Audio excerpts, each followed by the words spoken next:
Welcome back to the Roadshow. This morning in the buzz, this is not an uplifting buzz today, but it's certainly something that everybody's talking about. Central Falls became the first city ever in Rhode Island to file for bankruptcy. Now, you probably know it is the smallest community in the state, and it's been on the brink of financial ruin for months now. Well, yesterday, after failing to get retirees and the unions to agree to pension and benefit cuts, the state-appointed receiver announced that he had no choice but to seek Chapter 9 protection in federal court. Receiver Robert Flanders says the move will get him, or give him, the ability to reduce pension benefits and to save the city millions. Of course, many are not happy with the plan.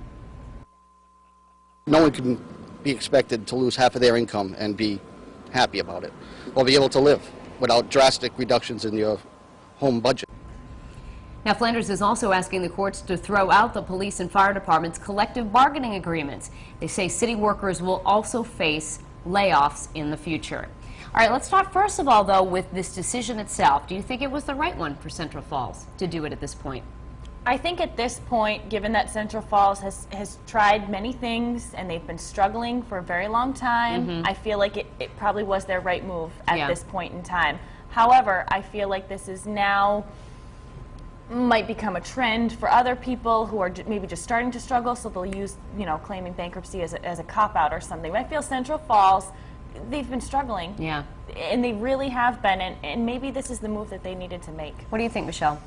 I just think this is a bad day in Rhode Island for this to happen. This is going to be probably a cascade of events now that not only affects Central Falls, but affects the entire state. And we're talking about government services. So we're not just talking about these unions that are going to be hit hard, but what happens to the children in the schools in Central Falls? What happens to your garbage pickup? All of these things are going to be a concern. And now I think, the entire state, the woes in Central Falls, and it's happening in a lot of communities, it's all going to start to be spread out. So we're all going to feel it. Yes. I mean, I don't think it's a good thing for the rest of us. No, it's certainly not. And I think, too, you mentioned just how it's going to affect pretty much the everyday person in Central Falls. I mean, you hear from this one person who is a retired firefighter, and again, we can debate about the whole, should firefighters be able to retire at 20 years? This guy's in his mid-40s, is now collecting a pension. But the fact of the matter is, the law was the law when he retired. Exactly. And now, to ask these retirees to cut it in half, I think it's unfair.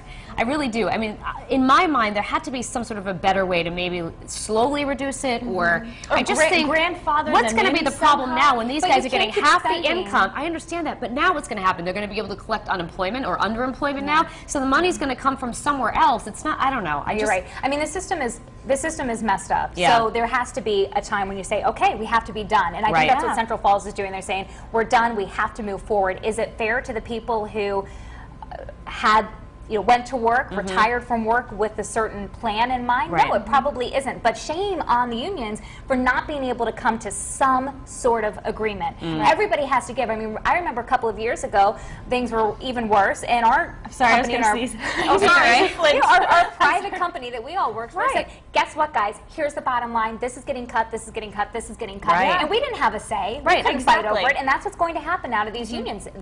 They lost their say. They did. And I don't know exactly what happened behind closed doors, but maybe they could have come forward and said, all right, we're not going to take half. How about a third or even a quarter? But I don't think that, again, I don't know everything that happened, but it doesn't appear that they said, how about a lesser degree of a hit? You know what I mean? Than being forced to take a half, But it is going to be painful to watch what's going to happen down the road, because this is the start of something that's not good. And the repercussions are going to be very interesting. Like you said, it's affecting our whole state.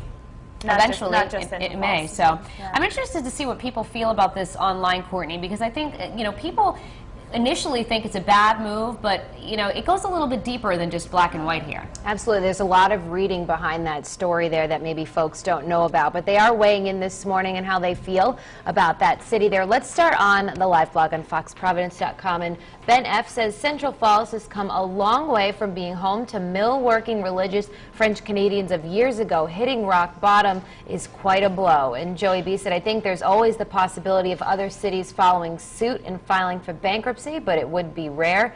And this one is from Tripp. He said he voted no in the poll, as I really believe that no one wants to go down this path, especially when they see the ripple effect it has on the state. So here is the poll right underneath the live blog. Do you think other Rhode Island municipalities will follow suit? A, yes, B, no, C, not sure. I've also posted a really in-depth story there that we have from our sister station at WPRI.com to see what's happening there. We have a couple of comments on our Facebook page. Diana says there are other cities that seem close to bankruptcy. Hopefully it doesn't happen. She thinks there are other paths in time to save money. And Kathy said it's a sad state we're all in, and she hopes that that doesn't happen to others. So we'll see what everyone thinks collectively in the poll at the end of the show.